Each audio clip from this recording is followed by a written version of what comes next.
Hello, everyone. Welcome back to another live stream. Thank you so much for tuning in for another show. Welcome to all of our members, subscribers, and viewers from all across the world. The fires have been engulfing Israel in what was described as the biggest fire and wildfire in Israel since its inception. Now, more and more settlements are being evacuated, with many Zionist settlers fleeing, with Israel still unable to take down all of the fires. Israel still in a state of emergency. Now, we're going to talk about the latest updates to do with the fire, but we're going to also talk about the latest attacks that came from Yemen.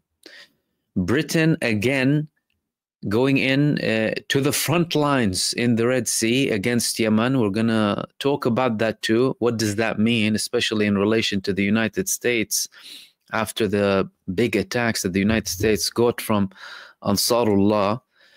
Then we're going to talk about the developments that are happening between Egypt and Turkey.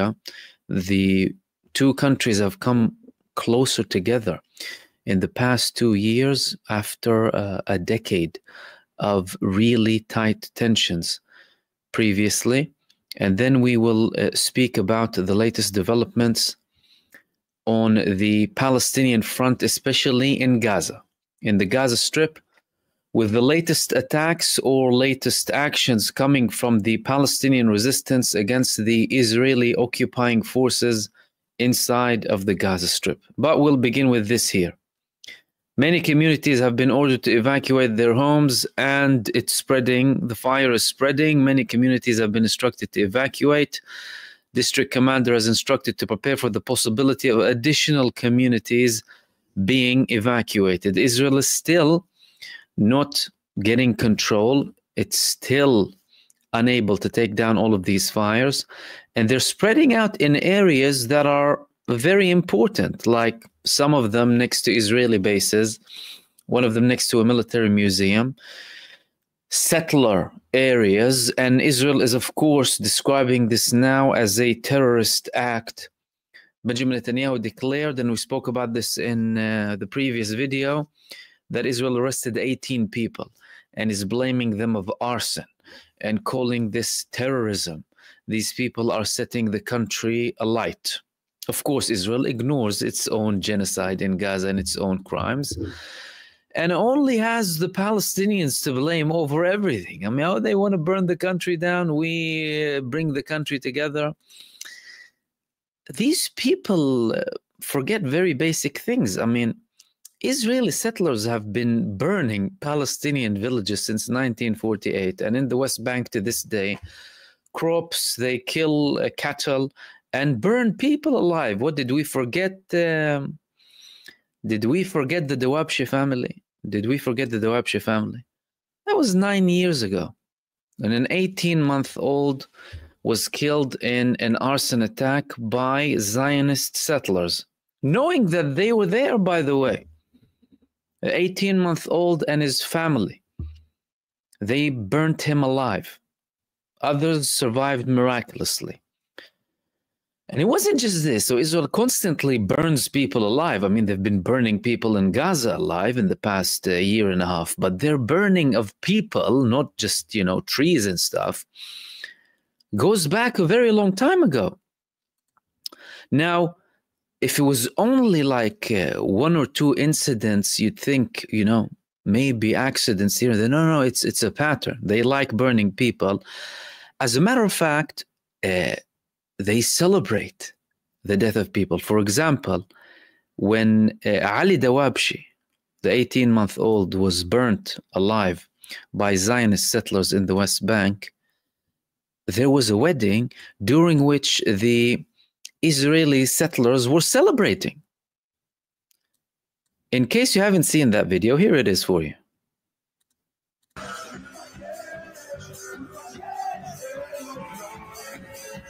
אין לנו תיעוד מצולם של הניסיונות האלה. כל ברבנו כאשר התבגרו אחרי חניכה של כזאת. הסכינים, בקבוק התבערה, מעבר לכל, תמונת התינוק עלי דוואבשה, שנרצח בפעולת נקם, היא זוכה לטיפול מיוחד, שכולל דקירות סכינים, ניסיונות להצית להציף אותו אולי פעם שנייה. מישהו בצה"ל צריך לבדוק איך הגיעו הנשקים האלה, למי הם נמסרו.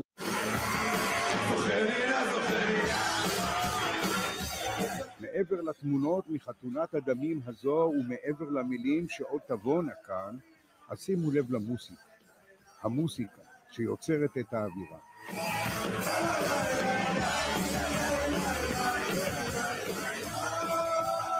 כפירים שואגים לדרך, איפה הדרך? כפירים שואגים לדרך. ואם קשה להבין את המילים, אז הנה התרגום. הכפירים שואגים לטרף, וזה פסוק מתהילים. אנחנו רעבים וקפים, מחכים מאוד, כבני שמיים. הבא בתור שואג את השירה, אנחנו רעבים, מחכים לעוד ריבונו של עולם.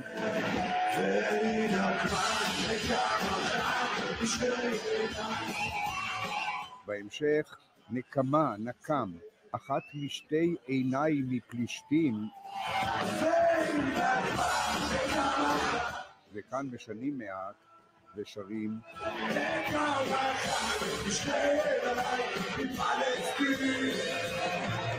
עיניי מפלסטינה. למעלה אנחנו מזהים את בנצי גופשטיין, ראש ארגון להבה. אתר האינטרנט ynet מפרסם היום תמונה של איתמר בן גביר במעמד החתונה הזו. הוא עצמו טען היום שניסה להרגיע, אמר שלא ראה את תמונת התינוק. That's just in case people forgot, you know what I mean?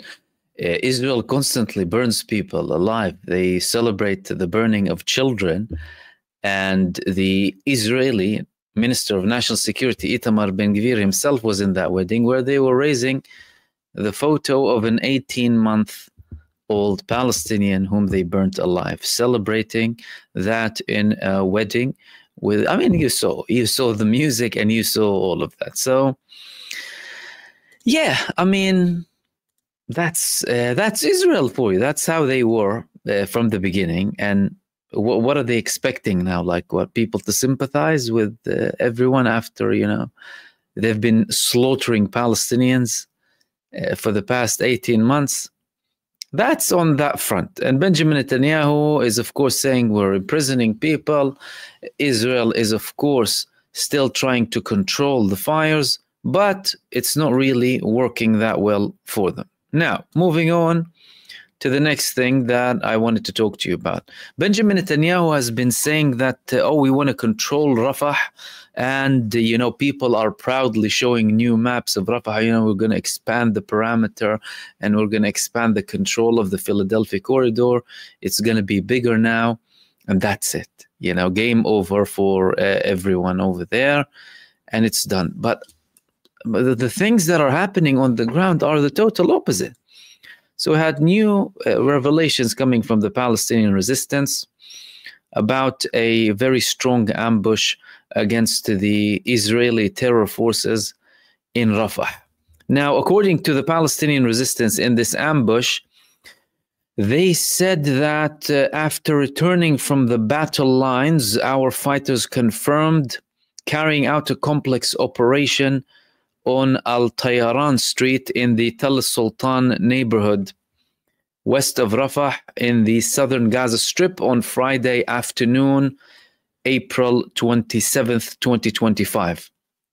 They also explained that the fighters were able to lure a mechanized Zionist force consisting of 4 Hummer military jeeps, vehicles, and more military trucks into a tight ambush and targeted them with a number of Shuwaz and Fidayin explosive devices.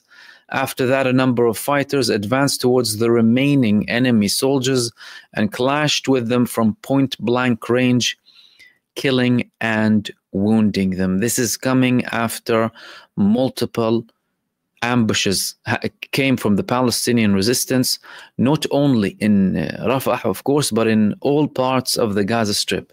So we had ambushes in central Gaza, in Al-Shuja'iyya, in Khan Yunis, two ambushes behind enemy lines in the perimeter zone in North Gaza, close to the Beit Hanun area. Israel was confirming that they had many casualties in those areas. And they carried out one of these attacks twice in the same location, meaning that Israel, even after the attack that came from the Palestinian resistance, was unable to identify the tunnel opening from which the fighters came out from and carried out the attack against the Israeli terrorists inside of the Gaza Strip. The Israeli IDF chief of staff is saying that, yeah, we are ready for a campaign in South Gaza. At the end of the day, the man is ordered by Benjamin Netanyahu to conduct this operation. Of course, everyone in the Israeli army is a mass murderer at the end of the day. And despite the IDF chief of staff telling Benjamin Netanyahu and the government that there will be a horror scenario if you want to expand the operation, he is still threatening that we are going to expand the operation in case we don't have a deal that we can agree on. Now, he is getting criticized by those on the right from Benjamin Netanyahu, especially Ben Gvir and Smotrich, who are complaining now because they're telling him, we brought you in so that you can actually expand this operation in Gaza, totally eliminate the Hamas, and that's it, occupy all of the Gaza Strip and let us all in. Now, with this scenario that he's bringing, he was criticized for it, but he's trying to save face, and he's trying to go with the flow with the government by, you know, threatening Hamas, and also, again, trying to apply some more pressure and leverage in the negotiations so that Hamas and the Palestinians can think that this is a forever war, that Israel is going to continue up until the end, up until everyone is destroyed and everything is done. Although what we're seeing now is a total annihilation of all of the child murderers and their forces inside of the Gaza Strip coming from the Palestinian resistance. Internally, they're eating themselves up, and the country is burning, and they're unable to take any fires. Of course, Israel will try and escalate here and there. They'll try and escalate more with Lebanon or Syria, have something to kind of deviate, take away the attention in case something is about to happen from Gaza or from any internal problems too. But at the end of the day, they can't hide from the reality. And the reality is that they have failed miserably inside of the Gaza Strip. Yes, they have conducted a genocide against the population, but against the Palestinian resistance, I mean, from their declared objectives of the war, nothing has been achieved. Nothing has been achieved, and nothing will be achieved unless they sit down and talk with the Palestinian side like they did before they got their prisoners of war from the Gaza Strip. It isn't going to work. It isn't going to work. Israel is constantly getting worse and worse in terms of equipment, in terms of personnel, in terms of morale, in terms of refusal for people to serve, in terms of outright rejection coming from the public and not just from the military establishment too. It's hard to see anything dramatic happening. As a matter of fact, they're resorting to rockets now instead of the Israeli Air Force. Now, again, another indication that more people from the Air Force are refusing to serve and have had enough, and also could signal that Israel is short on some missiles. You know, the supply is not infinite. I mean, people need to understand this very well. The supply is not infinite. I mean, when you want to conduct a war, I mean, what's Israel's conducting is not a war. It's a full-blown genocide, a barbaric massacre, right? They're landing. They have landed approximately 100,000 tons of TNT, over 4 times the equivalent of the nuclear bombs landed on Hiroshima and Nagasaki. More than World War II, more than whatever you want. They landed that on people, and on children, women, hospitals inside of the Gaza Strip. That shows you that these people also are act of hatred and vengeance and anger. Nothing is calculated. Like they're doing that to take revenge and cover up their military failures inside of the Gaza Strip. We've been there for over a year and a half. Now they're still trying to make the people suffer even more. The people, 2 months, they haven't seen any aid going in. Barely surviving on a piece of bread. That's whenever they can find it. And even if the bread is going off, they'll protect it, they'll save it, and then again, you know, heat it up or whatever. people are dealing with whatever there. But again, that's against the civilians. That's against the civilians as an attempt to make the people submit. Yet despite that, by the way, the people in Gaza are not giving up, by the way. And it's important to know that Israel is changing certain tactics inside of the Gaza Strip. And despite these changes, they're getting a beating. Why are they getting a beating? Because they're incompetent. They failed throughout. They had to go and invade certain locations that they invaded 2, 3, and 4 times before. And they got internal criticism from the people who actually went and participated. There were many statements coming from Israeli soldiers who fought in Jabalia, for example, for 2, 3, or 4 times, saying that we have no will left to go back, because whenever we go back, these people come and fight us again. They pop up, and it's as if everything that we've done went for nothing. And what Netanyahu is doing now is 10 times worse. Why? Because, well, during the temporary ceasefire, he withdrew. He withdrew from most heavily or all heavily populated areas, and he withdrew from major parts in the Netzarim corridor to the buffer zone. Now, if you want to think about it militarily, from a strategic perspective, why would you withdraw from a location after 18 months of barbarism and genocide and invasions too, only to allow the opposing side to rearm, to regroup? Israel itself said that Hamas is already preparing for the next round when there was a ceasefire. They were videoing them close to the Israeli terrorists in Gaza, next to the buffer zone, moving freely, and they couldn't do anything because they were bound by the agreement, by the way. Now they're pretending like they're going to have this some sort of campaign, and some people are fooled, and Israel tries to portray some expansion in Gaza or invading certain areas as if it's some sort of a strategic accomplishment. It's not an accomplishment. We already know that you can go into the Gaza Strip. The question is, what can you do when you're there? Apart from killing infants and slaughtering women, what can you do? What can you establish yourself there? Can you remain there? Can you defeat the people who you're claiming you're after?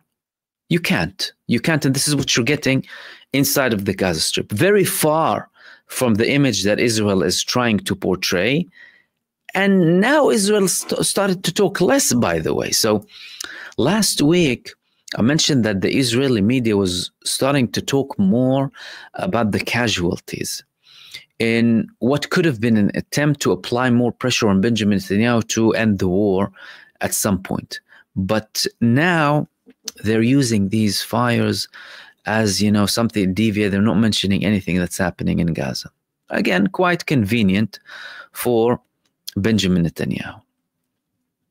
Now, moving on to the next thing that I wanted to talk to you about.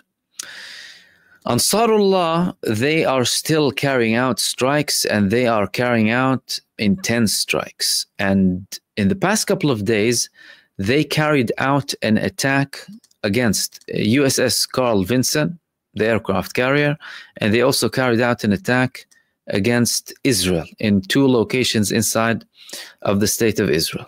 Now, these attacks are coming simultaneously with interesting developments that are coming from Britain. Britain declared, the British government declared a few days back, and I spoke about it at the time, that they're deploying, some naval forces to protect freedom and security. And they said, we're just going on a casual trip. We're just cruising,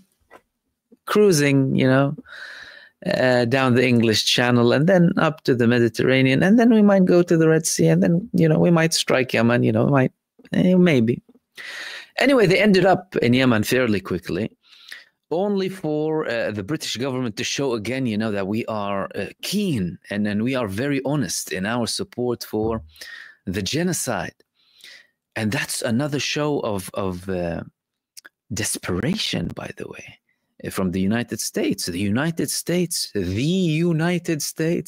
all its might. And with the aircraft carriers that they were terrorizing the whole world with. A couple of people from Yemen can expel them. But now, anyway, the UK is back to attack Yemen. And this is what the Defense Secretary in the UK had to say. Let me share this video quickly with you.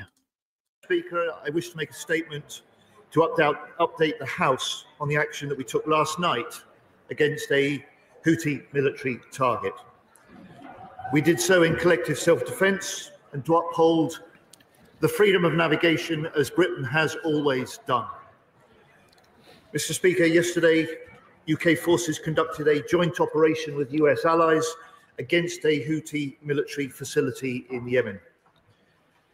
Our intelligence analysis identified a cluster of buildings 15 miles south of Sana'a used by the Houthis to manufacture drones of the type used to attack ships in the Red Sea and in the Gulf of Aden. Royal Air Force Typhoons, FGR-4s, with air refueling support from RAF Voyager tankers, struck a number of these buildings with paved way for precision bombs last night.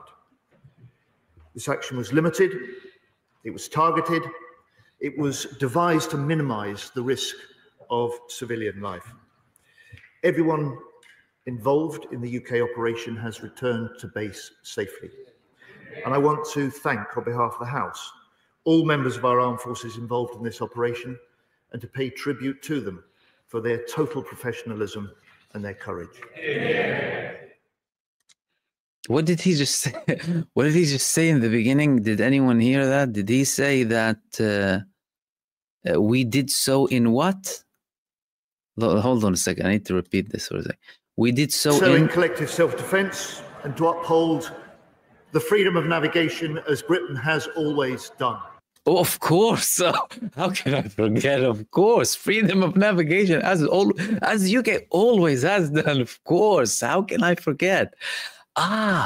Freedom of navigation and to protect, other countries. Yes, of course. Basically, what he's saying is he wants to protect the freedom of a child-killing entity to kill freely without being bothered by a few people, in Sana'a trying to, God forbid, implement international law or, try and do something to prevent a genocide and feed 2.5 million starving people inside of the Gaza Strip. And the priority, of course, for the Secretary of Defense and for the British government is, again, of course, Yemen, not the people in Gaza. Israel receiving 1-ton bombs, half ton, that's fine. That's all good. Even if they kill children, Hamas might be hiding there. But the priority is to go to Yemen, so that they can also attack Yemen with the United States. Guys, this is a humiliation, by the way. And not that it's just shambolic and shameful, and shows you how much the British government is complicit in this genocide, participating in this genocide cartel, and shamelessly trying to defend its position to go and attack the Yemeni people standing up for the rights of the Palestinian people and implement and championing international law and democracy, by the way. He's going there to cover up the failure that's happening from the United States. The United States, they've confirmed a few days ago that an F-18 Super Hornet fell. You casually fall. What happened? I don't know, it fell. Guy was eating a Snickers, maybe, having a snack on the Super Hornet, and he can't see the wrap, and he fell in the Red Sea. That was, of course, at least trying to get away from a Yemeni attack, if not directly hit by a Yemeni missile falling down. They went through 4 aircraft carriers of the United States. And what is Britain trying to do? What is the British government trying to do or trying to show or prove by participating. The Yemeni people, they told you and they told the whole world, we're not stopping up until the genocide stops and the siege is lifted. Prioritize ending the genocide and lifting the siege off of 2.5 million people. 20,000 children, infants, fetuses, women, men, everything is destroyed. That's the priority, not Yemen. And the Yemeni people, there's no way to stop them.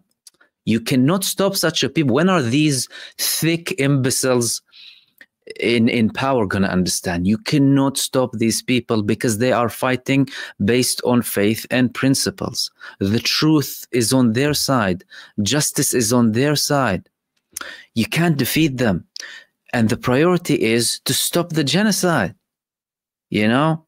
Starmer met with the Palestinian prime minister. He told them 101 million. Continue down this line, correct the previous mistakes. But no, of course, the British government is still trying to show that it's somewhat capable. You're not capable of doing jack. You can't do anything to defeat the Yemeni people. And if the United States couldn't defeat them with 4 aircraft carriers, you're going to do nothing. You're just going to show like you're doing something. And it isn't going to happen. This whole genocide coalition is a massive failure, by the way. They set up this coalition hoping to get like 7 to 9 countries. Eventually, a couple of countries, they were talking about Germany, Greece, a couple of Italy, I think. They sent like officers to observe the operation. And it ended up with only the UK and the US. Now, the US took the lead. Britain was out of the picture for a while, unless it's, of course, reconnaissance missions. But now, of course, they're back in the picture after they said we're going to have a nice cruise in our naval, ships to the region, and very quickly arriving to the Red Sea, and all of a sudden, bang, they're attacking in Yemen. This was the second thing, or the third thing that I wanted to talk to you about. Now,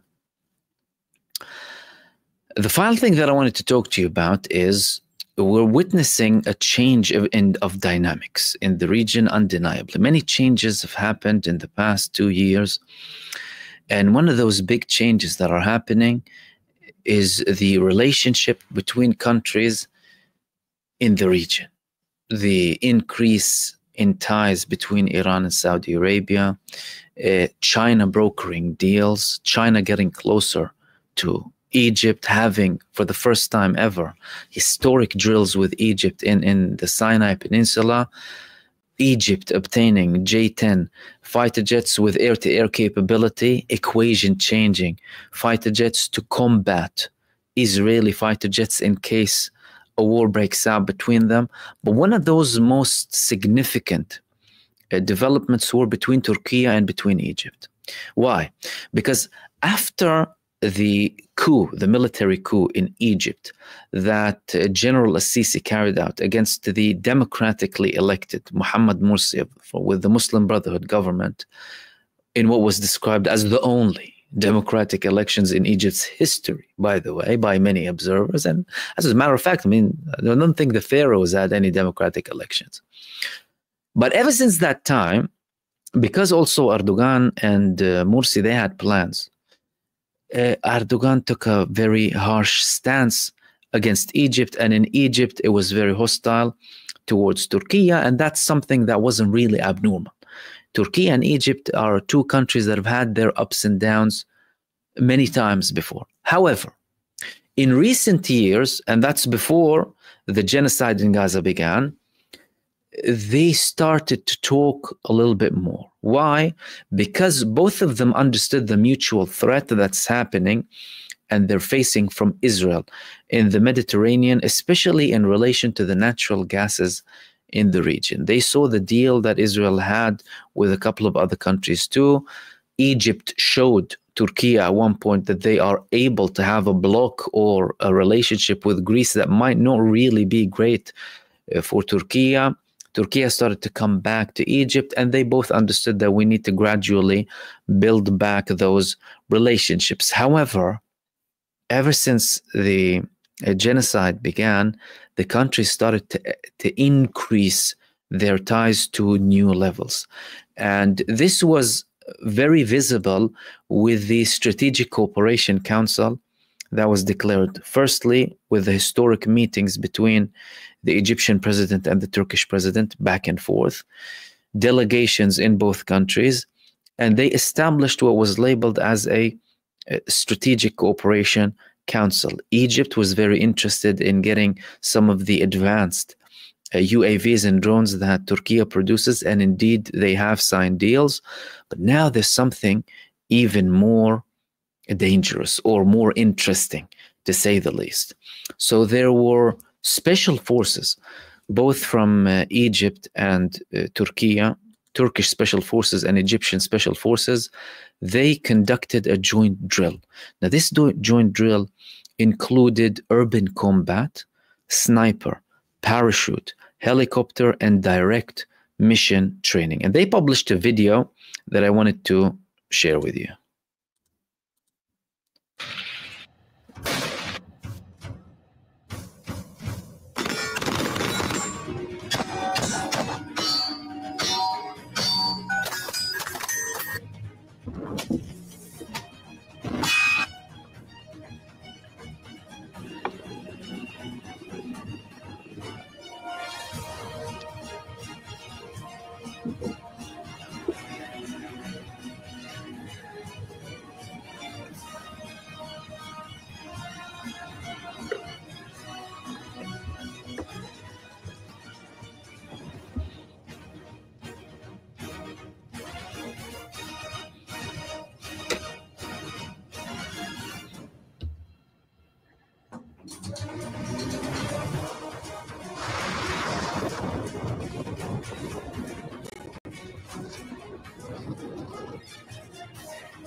So we'll so satisfied with that amount of that video. But anyway, you get the message. Egypt and Turkey are expanding their cooperation. Drills now between both of them, more coordination, the Strategic Cooperation Council, more military deals that they're having together. Egypt buying some of the most advanced drones and UAVs coming from Turkey. Now, that's not the only thing. That's not the only thing. There were the drills that happened between China and Egypt in the Sinai Peninsula. Again, these are historic drills. They never happened before. For the first time ever, China and Russia and Egypt, they have a joint air drill together. They did not declare too much about it, and they didn't say much. But what's for sure is that it concerned some people. And those who were concerned were primarily in Israel. There were multiple reports about Israeli concerns in relation to this drill that was conducted between Egypt and and China. But now it didn't stop with Egypt, especially with the fact that not a lot has been declared. Now there's also more worry coming from Israel about these dealings and these things that are happening between China and also Lebanon, Lebanese territories, Chinese airplanes, Chinese aircraft landing in the Beirut airport.